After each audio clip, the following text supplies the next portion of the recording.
নমস্কার, দেখছেন কলকাতা টিভির সঙ্গে রয়েছে শুভাঙ্গী। শুরু করছি সংবাদ সারাদিন।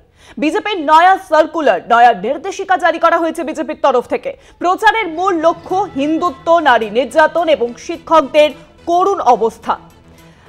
বুথ সবচেয়ে মজবুত নামে এবং সব বুথ শক্ত করাই এই সার্কুলারের মূল দাবি। সার্কুলারে উল্লেখ করা হয়েছে রাজ্য ও জেলা নেতৃত্বকে সবাইকে প্রচার এবং আন্দোলনে সামিল হতে নির্দেশ দেওয়া হয়েছে।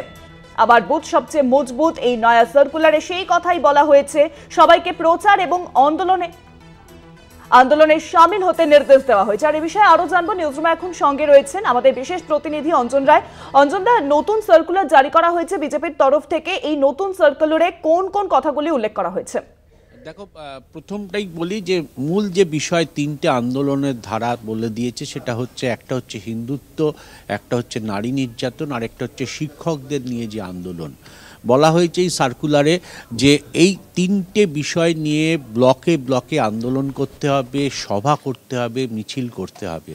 এবং কারা এতে পার্টিসিপেট করছে, মানে নেতৃত্বের কারা পার্টিসিপেট করছেন, কর্মীরা কিভাবে এতে পার্টিসিপেটে আসছেন, সেইটা সম্ভবত একটা লিঙ্ক রাজ্য নেতৃত্ব পাঠিয়েছেন, কেন্দ্রীয় নেতৃত্ব সেইটা করে দিয়েছেন। সেই লিঙ্কে এদের নাম, ফোন নাম্বার দিতে হবে। অর্থাৎ কোনোভাবে যাতে ভুয়ো বিষয় না দেখানো হয়। বহু ক্ষেত্রে দেখা যায় যে রাজ্য বিজেপি কোনো সভা হয়নি, হয়তো বিক্ষোভ হয়নি, সেটাও দেখিয়ে দেওয়া হয় বিক্ষোভ হয়েছে বলে কেন্দ্রীয় নেতৃত্বের কাছে। কার্যত এই ধরনের বিষয় যাতে রাজ্য নেতৃত্ব করতে না পারে, তার জন্যই এই নয়া লিঙ্ক চালু করলো কেন্দ্রীয় নেতৃত্ব। এবং সেই সার্কুলারের মাধ্যমে পরিষ্কার করে বলা হয়েছে যে এই লিঙ্কে নাম তোলা বাধ্যতামূলক। সেই সঙ্গে সঙ্গে তুমি জানো যে বিজেপির সবচেয়ে বড় এই মুহূর্তের এজেন্ডা হচ্ছে বুথ কমিটি তৈরি করা, 11 জনের বুথ কমিটি তৈরি করা। এবং অধিকাংশ জায়গায় বিজেপি সেই কাজে সফল হচ্ছে না। যে রিপোর্ট কেন্দ্রীয় নেতৃত্বের কাছে বুথ কমিটি নিয়ে তারা পাঠিয়েছিল, দেখা গেছে কেন্দ্রীয় নেতৃত্ব পরীক্ষা করে দেখেছে যে সেই বুথ কমিটিগুলোর বহু জায়গায় ভুয়ো নাম রয়েছে। অর্থাৎ এমন নাম রয়েছে বুথ কমিটিতে যে জানেই না যে সে বুথ কমিটিতে আছে, বা সেই হয়তো সেই এলাকারই নয়, সেই জেলারই নয়, অন্য জেলার লোক, বা এমন লোক পাওয়া গেছে যিনি বিজেপি করেন না, তারও নাম রয়েছে বুথ কমিটিতে। ফলে এই সমস্ত কিছু আটকাতেই এই নয়া লিঙ্কের ব্যবস্থা করা হয়েছে। বলা হয়েছে যে এই বুথ কমিটিতে কারা রয়েছে, বুথ কমিটির যারা আছেন তাদের নাম সমেত, ভোটার কার্ড সমেত তাদেরকে পরিচয় এই লিঙ্কে দিতে হবে। সেই সঙ্গে সঙ্গে একটা বিষয় বিজেপির পক্ষ থেকে বলা হয়েছে যে এই মাসে, চলতি মাসের 27 তারিখের মধ্যে বুথ কমিটির কাজ শেষ করে জেলা নেতৃত্বকে জমা দিতে হবে যে কোথায় কত বুথ কমিটি তৈরি হলো।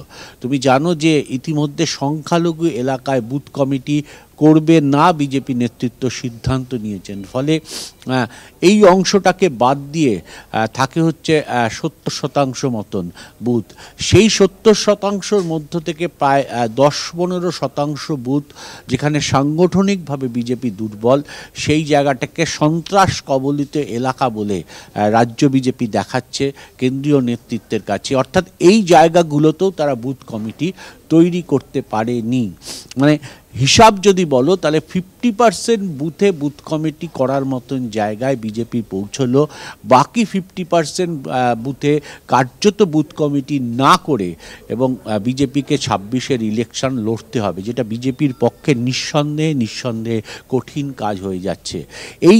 এই চিত্রটা কেন্দ্রীয় নেতৃত্ব পেতে চেয়েছিল, এবং পেতে চেয়েছিল বলেই রাজ্যের যে রিপোর্ট যায় সেই রিপোর্টগুলো ভুয়ো হয় বলেই এই লিঙ্ক সিস্টেম চালু করে নয়া সার্কুলারের মাধ্যমে এই লিঙ্কের নাম তোলার নির্দেশ দেওয়া হয়েছে, যাতে কেন্দ্রীয় নেতৃত্ব প্রকাশ দিল্লি থেকে বসে জানতে পারে যে কোথায় কোথায় ব্লকে ব্লকে কোন বুথ কমিটিতে কে অংশগ্রহণ করছে, বা বুথ কমিটি আদৌ আছে কি না। কার্যত একটা সূক্ষ্ম বিষয় কেন্দ্রীয় নেতৃত্বের কাছে পরিষ্কার হয়ে যাবে যে কিভাবে 26-এর নির্বাচনে রাজ্য নেতৃত্ব কতটা প্রস্তুত হয়েছেন, কর্মীরা কোথায় কোথায় সংগঠিত হতে পেরেছেন, বা কোন কোন এলাকা কার্যত সংগঠন নেই, কোন কোন এলাকায় কার্যত বুথ কমিটি হবে না, এই যে একটা চিত্র, এই চিত্রটা পরিষ্কার করবার জন্য এই নয়া সার্কুলার জারি করে সামনের মাসের মধ্যে কেন্দ্রীয় নেতৃত্বের কাছে রিপোর্ট দিতে হবে এই লিকের মাধ্যমে। অনেক ধন্যবাদ অঞ্জন দা। নিউজরুমের সঙ্গে ছিলেন আমাদের বিশেষ প্রতিনিধি অঞ্জন রায়। অর্থাৎ ব্লকে ব্লকে বুথ কমিটিকে আরো শক্ত করার জন্য বিজেপির তরফ থেকে এই নয়া সার্কুলার জারি করা হয়েছে, নয়া নির্দেশিকা দেওয়া হয়েছে এবং কার্যত